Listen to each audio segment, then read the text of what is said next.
जी 3 गुना होना है मार्केट, कहाँ लगाएंगे चौके आप आपके पसंद का सेक्टर, इलाका, आप किस तरफ 6 मारने की कोशिश करेंगे? देखो नीरज जी, बिल्कुल at end of the day जो भी व्यूअर्स आपका प्रोग्राम देख रहे हैं, जो आपका चैनल है, they are interested how to make money, and कहो ना कहो ज्यादातर का इंटरेस्ट है how to make money fast. और ये एक सेबी का डाटा है, म्यूचुअल फंड इंडस्ट्री का डाटा है कि आप लीव अपार्ट 10-15% जो डेडिकेटेड डिसिप्लिन्ड इन्वेस्टर होता है, ज्यादातर एवरेज इन्वेस्टर, इवन हम एसआईपी को भी उसके अंदर जोड़ लें तो 3 से 4 साल में चर्निंग हो जाती है। आई थिंक 3 से 4 साल में काफी जो पुराना इन्वेस्टर है या एसआईपी है, इवन एसआईपी भी अपनी ब्रेक करके निकल जाता है, नया आ जाता है। सो एक अगर हम एक अच्छे इन्वेस्टर की साइकिल उसको ब्रॉडन कर दे, 5 साल की भी माने, आई थिंक जो 10 से 15 साल वाला इन्वेस्टर जो बहुत कम है, और अब इस young youthful kind of era में, डायनेमिक सॉर्ट ऑफ मार्केट्स में उतने आगे का विजन शायद बहुत ज्यादा लोग नहीं देख पाते। And that is the reason पिछले दिनों हमने देखा all this what happened in bitcoin, what is happening on this, ये जो जितने भी आपके गैम्बलिंग एप्स वगैरह हैं, तो उस चीज को मद्देनजर रखते हुए आई थिंक जैसे आपने कहा कैपिटल गुड्स और एफएमसीजी, इनकी वैल्यूएशन आज के दिन कम नहीं है, काफी एक्सटेंडेड वैल्यूएशन हो गई है।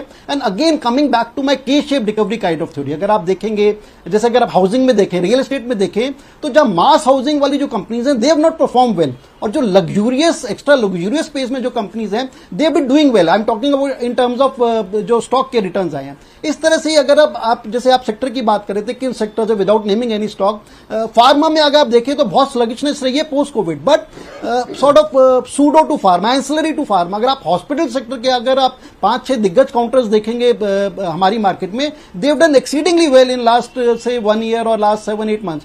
तो opportunities are to be observed, opportunities are to be latched upon, और हम उसी जो पुराने, जैसा मैंने कहा कि let's not remain in that old era of all this Adani stocks, Ambani stocks, Birla stocks. जैसा कि मेरे दूसरे कलीग्स भी कह रहे थे, शायद अच्छे मिड कैप में लार्जर अपॉर्चुनिटीज है, वहां पर जो मल्टीप्लिकेशन फैक्टर आने वाला है, जैसे हमारी इकोनॉमिक ग्रो नहीं है 3 से 5 ट्रिलियन, 5 से 10 ट्रिलियन, वो एक बहुत बड़ा मल्टीप्लिकेशन फैक्टर आएगा। सो डेफिनेटली कैपिटल गुड और एफएमसीजी परफॉर्म करेंगे। इंफ्रा आपने नाम नहीं लिया, इंफ्रा इज वन सेक्टर जो मेरे को लगता है कि वहां पर कॉर्पोरेट गवर्नेंस बहुत अच्छी नहीं है, और डेट वगैरह के बैलेंस शीट के इश्यूज हैं। So capital good, FMCG definitely evergreen sectors हैं, but there are some sectors, some pockets, something like mid cap IT which have done exceedingly well, और मेरे को लगता है कि वहां पर जो मल्टीप्लिकेशन फैक्टर आएंगे अगले 6 महीने से लेकर 6 साल तक, जिस पीरियड में आपको रहना है, वो काफी अच्छे आने से। तो let's observe those kind of sectors, those kind of stocks, तो ज्यादा अच्छा पैसा बनेगा। तो वो कौन से सेक्टर होंगे अगर आपको इन दो से अलग भी कोई अच्छा लगता है तो? नहीं, I think Neeraj ji, broadly sectors इन्हीं के रहेंगे। जैसा मैंने कहा कि सबसेट ऑफ दीज सेक्टर, जैसे फार्मा है, फार्मा आज से 1 साल पहले तक या 2 साल पहले तक people were hooked to all this Sun Pharma, Lupin, Ciplas, but Pankaj ji, pharma में एक कंफ्यूजन है मेरे दर्शकों को। फार्मा एक बहुत बड़ा वेरिड सेक्टर है। इसमें कुछ कंपनियां जो जेनरिक दवा बनाती हैं, कुछ कंपनियां जो सीडीएमओ काम करती हैं, कुछ कंपनियां सिर्फ प्लेटफॉर्म का काम करती हैं, फिर इसमें हॉस्पिटल भी है, फिर इसमें पैथोलॉजी वाले भी हैं। बहुत बड़ा सेक्टर है, इसको थोड़ा सा नैरो करिए इसको। नहीं, अगर आप again without naming a particular stock, अगर एक और सेक्टर स्पेसिफिक होना हो, I think auto ancillary, autos तो डेफिनेटली देव डन वेल। जो हमारे दिग्गज काउंटर्स हैं, हम उनकी बात भी कर सकते हैं, महिंद्रा हुए, मारुति हुए, they've done exceedingly well. But auto ancillary as a space मेरे को लगता है अभी भी मैच्योर हो रही है, और काफी बड़ी मैच्योरिटी पे जा सकती है। जिस तरह से हम एक्सपोर्ट कर रहे हैं बाहर के देशों में, जिस तरह से प्रोडक्शन लेवल सारी कंपनीज बात कर रही है, चाहे वो महिंद्रा हो, चाहे वो मारुति हो, मारुति बात कर रही है कि हम एक और प्लांट लगाएंगे जिसमें 1 लाख व्हीकल्स पर मंथ बनाएंगे, that will cater only to the export sector.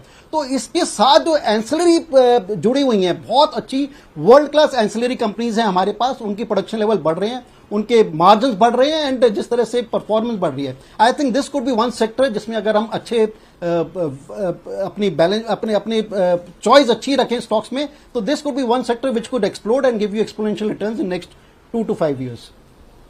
आज एक और बात मारुति वाले से पूछी, वो कहता 20-22 लाख गाड़ी बेचते हैं साल में, तो उन्होंने कहा कि मेरा टारगेट जो है 50% का है कम से कम।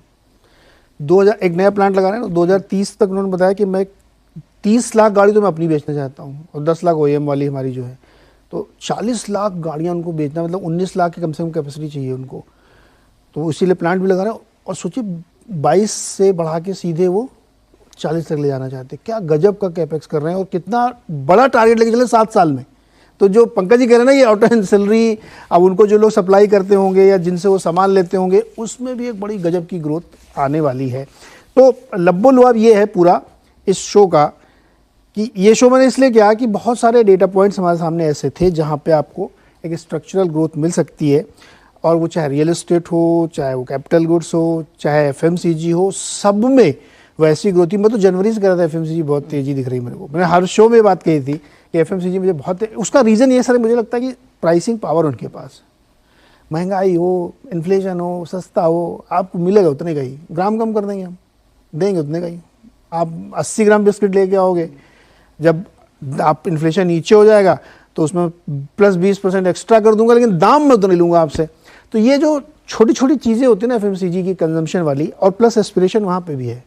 जो लोग पार्ले बिस्किट खा रहे थे, अनलिस्टेड इसलिए नाम ले रहा हूँ, अब उनको लगता है कि थोड़ा क्रीम वाला खाना चाहिए, तो फिर वो उधर जाते हैं, तो वो 20 वाला 50 रुपये मिलने लगता है। तो ये जो एस्पिरेशन है गाँव से शहरों की ओर, शहरों से मतलब पहले आप एकदम अनब्रांडेड अंडरगारमेंट पहनते थे, फिर आप जॉकी पहनने लगे, फिर उसके ऊपर आप कैल्विन क्लीन पहनेंगे। ये सब कंजम्पशन के उस पैटर्न को दिखाते हैं जहाँ पे आपको बड़ी ग्रोथ और बड़ी चीज़ें मिल रही हैं, और इंडिया में ये सब कुछ हो रहा है अगर आप ध्यान से इन सब चीज़ों को देखें। तो चलिए, समय एकदम समाप्त हो गया है, 1-2 मिनट मेरे पास है। वीकेंड में क्या कर रहे हैं? इतना अच्छा मैंने माहौल बना दिया आप पार्टी वाला जी। तो आप मैं तो बल्कि आपके शो से इतना इंस्पायर हुआ कि मैं सोच रहा हूँ कि मैं भी कुछ कंजम्पशन करूँ, मतलब बाहर जाऊं, रेस्टोरेंट वगैरह कहीं खाना खाऊं, पिक्चर देखूं।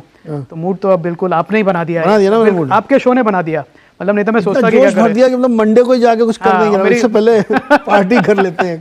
घर वाले बहुत खुश होंगे कि ये सुन के। तो क्या प्लान है? मतलब इस बार एक मैंने सीरीज चूज की है, स्कूल ऑफ लाइज, अभी आज से शुरू हो रही है, उसको मैं देखूंगा आज। आप क्या करेंगे वीकेंड में? मैं तो थोड़ा समय फैमिली के साथ ही बिताऊंगा नीरज जी, काफ़ी समय मिलता नहीं है क्योंकि इतनी सारी चीज़ें चल रही होती है। एंड हालांकि शो तो बड़ा पुराना है, बट मैं अभी कैचअप कर रहा हूँ सक्सेशन। अच्छा। मुझे लग रहा है कि इंटरेस्टिंग है, एक इंटरेस्टिंग टेक है, तो होपफुली उसके कई एपिसोड्स मैं कवर करूँगा। नहीं देखना चाहिए। देखिए, पुराना नया कुछ नहीं होता है, सब फिक्शनल स्टोरीज होती हैं। कोई ऐसा थोड़ी न्यूज आइटम आज नहीं देखा तो पुराना हो गया। मैं तो बहुत पुराना मैंने अभी तक वो बहुत सारे गेम ऑफ थ्रोन्स नहीं देखा। मैंने अभी सोचा, मैं हिम्मत नहीं पड़ी कब से शुरू करूँ। पंकज जी, वीकेंड का प्लान क्या है? वेरी वेरी क्विकली बताइए, कहाँ जा रहे हैं? मुरथल जा रहे हैं क्या पराठा खाने? नहीं एक तो दिल्ली में पिछले दिनों वेदर काफी अच्छा रहा है, much better than what is there in Mumbai. And I being almost a teetotaller, तो एक अच्छा खाना खाएंगे फैमिली के साथ, अच्छी आइसक्रीम खाएंगे, एंड अच्छी सीरीज, जैसे मैं जुबली सीरीज से कैचअप कर रहा हूँ, बहुत ही अच्छी हिंदी की सीरीज है।